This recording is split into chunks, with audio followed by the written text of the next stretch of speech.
Friends మరి ఈ రోజు అయితే పెద్ద బెడ్రూమ్ అండి ఇది. మనకి చూసారు కదా ఇప్పుడు సీలింగ్లో వైర్ లాగా మనకి ఈ మోడల్ అయితే మనకు వస్తుందండి. మనకి యూటైప్ అయితే మనకి 5 లైట్లు అనేది వస్తాయండి. యూటైప్లో ఒక 5 వస్తాయి సీలింగ్ లైట్స్.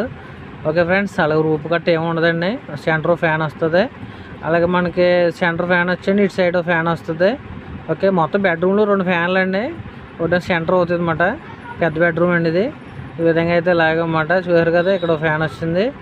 ఓకే ఫ్రెండ్స్, మనకి గోడకైతే మన సీలింగ్లో అయితే అదే పట్టి కింద గోడకు దిగుతాయండి. మనం స్పాట్ లైట్ అని పెడతాం. ఓకే, చూసారు 3 పాయింట్లు అయితే దింపానండి స్పాట్ లైట్లకి. మనకి గోడకైతే వస్తాయండి పట్టీలు. ఓకే ఫ్రెండ్స్, ఈ విధంగా అయితే మరి బెడ్రూమ్ ఫ్రెండ్స్ చూసారు కదా. ఇప్పుడు మరి సీలింగ్ అయితే చేస్తారని ఈ మోడల్ అయితే చేశారు. బెడ్రూమ్ పెద్ద బెడ్రూమ్ అండి. చూసారు కదా మోడల్ అయితే ఈ విధంగా వచ్చిందండి. పట్టీలు అన్నాను కదా, ఇవే పట్టీలు. లైట్లు అన్నాను కదా, స్పాట్ లైట్ ఇవే లైట్లు. చూసారు కదా ఈ విధంగా అయితే చేశారు మోడల్ బెడ్రూమ్ అయితే. ఓకే ఫ్రెండ్స్, మరి ఈ విధంగా అయితే ఉందో లైట్లు బిగించే చూద్దరు కానీ. Okay friends.